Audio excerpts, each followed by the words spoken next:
हाणे अदालती सुधारनि ॾांहुं वधणु घुरिजे। शहीद ज़ुल्फ़िकार अली भुट्टो जो अदालती क़त्ल कयो वियो। नाइंसाफ़ी जो इहो दाग़ अदलिया 45 सालनि खां पोइ मिटायो।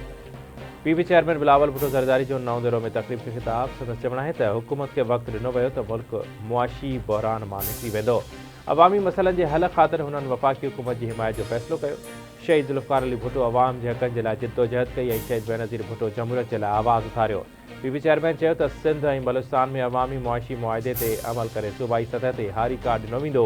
सिंध जो वॾो वज़ीर जल्द तरक़ियाती फंड जो ऐलान करे बजट खां अॻु हर ज़िले में खुलियल कचहरी कंदो।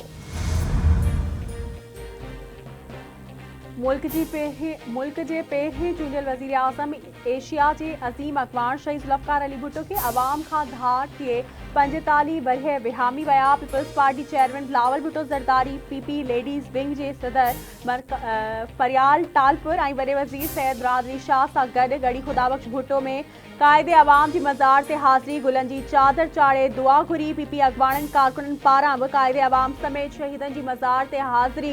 शहीद भुट्टो जी वरसी जे हवाले सां मुख्य जलसो 14 अप्रैल ते गढ़ी ख़ुदाबख़्श में कयो वेंदो।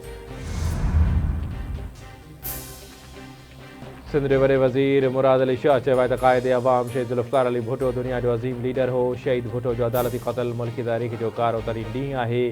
शहीद भुट्टो मुल्क ऐं क़ौम जे बेमिसाल ख़िदमत कई। सीनियर सूबाई वज़ीर शर्जील इनाम मैमून जो चवणु आहे त सुप्रीम कोर्ट इहो मञी चुकी आहे त मुल्क जे महबूब अॻवान खे उन वक़्त जे अदलिया ख़ौफ़ विचां फाही ॾियण जो फ़ैसिलो कयो। सदारती रेफरेंस जो तारीख़ी फ़ैसिलो अची चुको आहे जंहिंमें शहीद भुट्टो जे फाहीअ खे अदालती क़त्ल करार ॾिनो वियो आहे। शहीद भुट्टो जे फाहीअ वारे फ़ैसिले में शफ़ाफ़ियत हरगिज़ मौजूदु न हुई। जजिस खे मिलियल शकी ख़तनि जे मामले ते असांखे सियासत न ज़िम्मेवारी जो मुज़ाहिरो करणु घुरिजे।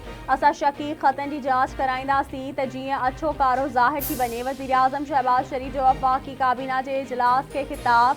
संदसि चवणु आहे त चीनी शहरनि जी सिक्योरिटी लाइ फूल प्रूफ प्रोग्राम ते ध्यानु आहे। इहो प्रोग्राम सूबनि सां गॾिजी ठाहींदासीं। IMF जो नओं प्रोग्राम मुल्क लाइ ज़रूरी आहे। उन जा शर्त सवला न हूंदा। कोशिशि आहे त ग़रीबनि ते घटि में घटि भार पवे। असांखे महांगाई ते कंट्रोल लाइ उपाउ वठिणा आहिनि। PIA जी निजकारी शेड्यूल मूजिबि थींदी।